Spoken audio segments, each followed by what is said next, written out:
What games pop into your mind when I say 3D platformer? Super Mario, Sonic the Hedgehog, Ratchet and Clank, Banjo and Kazooie, Crash Bandicoot? All great options, but right now I'm thinking about A Hat in Time.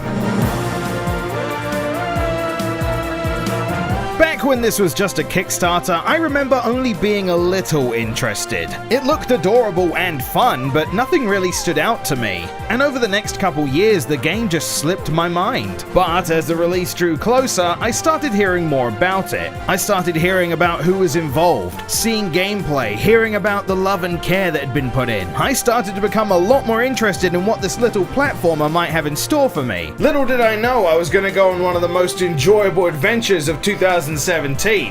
Let's look at A Hat in Time. You play as Hat Kid, who on her way home was interrupted by the Mafia in space. The Space Mafia. But unfortunately, due to said interruption, all of our fuel reserves in the form of timepieces have scattered throughout the world below. And it's our mission to go down there and get them back, while dealing with a few interruptions, of course. And that's it. That's the plot. It may be somewhat simplistic, but I didn't need any more motivation to just get out there and explore. Honestly, I appreciate the briefness of the story. It gets its job done, doesn't waste any time, and throws us directly into gameplay, allowing us to jump around and just have a good time. And that gameplay is legendary. Seriously, I've not felt this in control of a character in a 3D platformer for a very long time. Movement overall is very quick. She also has a double jump which allows her to get to most platforms. But if you're in need of a little extra distance, you can also dive in midair. But is that too much speed? Don't worry, you can also jump out of that dive, giving you even more control. The flow of this movement is just really satisfying to use. She also has a little wall climb, which in turn can be used to wall jump, but it's mostly utilized in challenge levels. But there is one downside to that wall run. Though it didn't happen to me that often, it can catch on walls you jump by, which can be frustrating in itself, but sometimes I panic and jump off and lose a lot of progress. I'm looking at you, tree in Subcon Forest. You are the bane of my existence. So we also get hats in this game. I know, shocker, right? To aid us in traveling these large worlds, we get various hats throughout the adventure, and each new hat gives you a unique ability, and you can change between them as fast as a snap of the finger. Though you don't get these hats right away. As we explore the levels, you'll be getting balls of yarn. Collect enough of them and you can make yourself a brand new hat, providing you've collected at least one yarn ball in the style of the hat that you're after. And hats come in all shapes and sizes. The first hat you're likely to get is going to be the speed hat, which is pretty self-explanatory, but it makes you run faster. Other hats allow you to throw projectiles, do a ground pound as a solid ice statue, materialize and dematerialize certain objects, and slow the flow of time.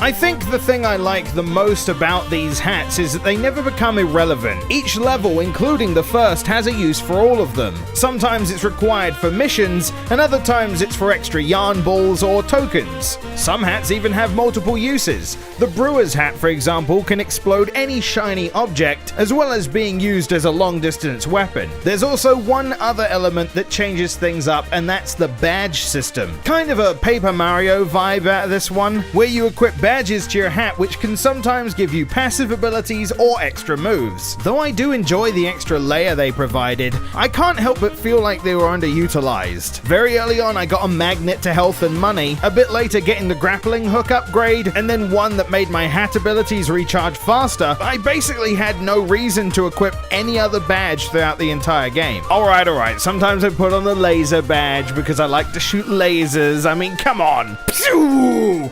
But ultimately, it's the combination of the badges, the hats, and the gameplay that just give the game its charm, giving you many options to deal with the various problems the game present you. It rewards you so much, in fact, by the time you get to the end of the game, you'll practically have a warehouse of spare yarn. But that's probably a good thing, as the end game does require you to have all the hats in some way. There are 4 main worlds in total, or rather chapters as they call them, with a handful of acts each, all with various missions and objectives to lead you to the final act, which is usually a boss fight. In terms of world variety, oh my god, this game provides so many different atmospheres. You go from a mafia-infested beach city, a movie studio that's full of birds, a haunted forest, and The Legend of Zelda. Alongside that, as you explore and collect these relics, you also unlock rifts in time. Some of them are special levels that purely focus on your platforming skills. These happen to be the levels that remind people of Super Mario Sunshine a lot, and yeah, for good reason. I always feel like these challenge levels are a nice break from the overall game as well. You get yourself a customizable item, which I'll talk about in a bit, and another timepiece, so they're definitely worth doing.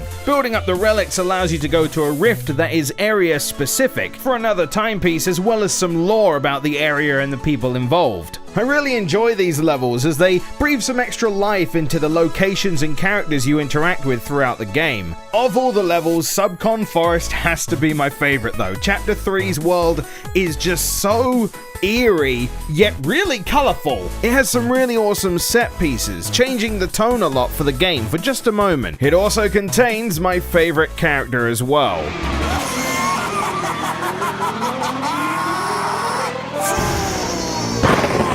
I guess there might be some bias involved, but I'm not sure. Subcon Forest is also home to my favorite mission, a complete tonal shift.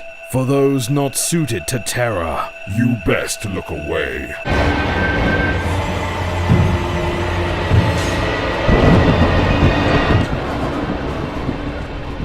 It might be the current time of the year, or it could be the fact I'm getting a little more into horror games lately, but this bit really took me by surprise in a good way. I really loved it. It's just amazing for me to have a game that's happy-go-lucky, like, yay, I'm having an adventure! Oh my god, the world is so colorful! To then go to a level where if you hang off a noose, it tells you how cute your neck is, and it probably wants to kill you. I wouldn't mind being strapped around a cute neck like yours.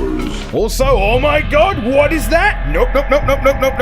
There was something really cool about the manner, slightly changing as you solved the puzzles. The painting on the wall, for example, slowly changing to look more and more like you with every moment. My only real complaint is it's a little too short and perhaps a little too easy. There's only 2 floors and the monster in question doesn't ever go into them until you make a noise. I kind of understand why that might be though, considering it's a huge tone shift. It gets very tense and quite stressful. I could see why people wouldn't like this. And on the flip side, even when the level is trying to be creepy, there's still something oddly adorable about it. We want to die!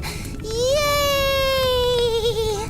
Dude, same. The whole experience is wrapped up wonderfully with an amazing boss fight. This is where the game truly cranks it to 11. This is where you need to master your movement techniques to be able to dodge any attack the boss throws at you, and they're coming at you fast. If you're only somewhat average at platformers, I could see these giving you a bit of trouble. In fact, most of the bosses are like this, fast-paced, action-packed, with some absolutely fantastic music, I might add. My favorite fight happens to be the very final boss, so I'm not gonna show that actually. That is a thing to witness yourself. Overall, I'd say they're easily my favorite part of the entire experience, and I wish there was more of them. I do have to say though, some of the colors in the boss fights really get intense. In fact, the whole game is really colorful, and what it lacks in close-up visual detail, it makes up for with draw distance and density. Also, I couldn't find a good place to fit this in. I just want to comment on the fact that each act has its own special art, and I need all of it. Inject it into my veins, please. This game goes for a certain style and sticks to it really well, even with the various theme changes. But in terms of presentation, oh man, the music. The music definitely flares up the old nostalgia, with some incredibly bubbly and charming tracks, and some really good use of a theremin. Easily my favorites are from the boss fights, though I am quite partial to the music in the levels from DJ Grooves. I don't know, there's something about that parade level that just puts a smile on my face. Man, you know, the This game was just a nice surprise. I went into it basically knowing very little, and by the end of it, I'd realized I had a smile on my face through the entire thing. This is a fantastic platformer, but it's the little things that give it its charm and personality. Just Hat Kid's interactions with the characters were some of the best moments for me. In one level, you're supposed to change your ID picture to look more bird-like. In the end, I made her look like Dio. I think the best part about that was I actually had no idea there was a time stop ability until way later. It also changes the profile picture in your game save, which has always been funny to me as I continuously forgot I'd changed it to that. As you continue to find relics and progress through the levels, you can also find tokens. This can unlock things like unique skins for the hats, as well as color schemes for Hat Girl. And man, this game loves it some references. My personal favorite being the Metal Gear Solid reference in the train murder mystery section, which, by the way, probably takes my second favorite level. As I came up to the end of the game and saw the credits roll, I couldn't help but think one thing. I didn't want it to be over. I don't know if I'm the only one that feels this, but anytime I finish a series I've been watching or a game I've really been enjoying, I just get basically feeling like I'm dead inside. Okay, maybe not that bad. No, what I mean is I wanted more. I wanted more, and thankfully, we are getting more. We're actually getting 2 additional worlds as free DLC later, as well as the game already having workshop support. There's already custom levels, custom color schemes for Hat Kid, and custom hats. I could see this game having a lot of longevity, and honestly, I could probably sit here and talk about this all day. I'm a little picky when it comes to what I like in a 3D platformer, but A Hat in Time manages to nail everything, at least in my opinion. I don't think I made this clear enough. Your opinion doesn't matter to me.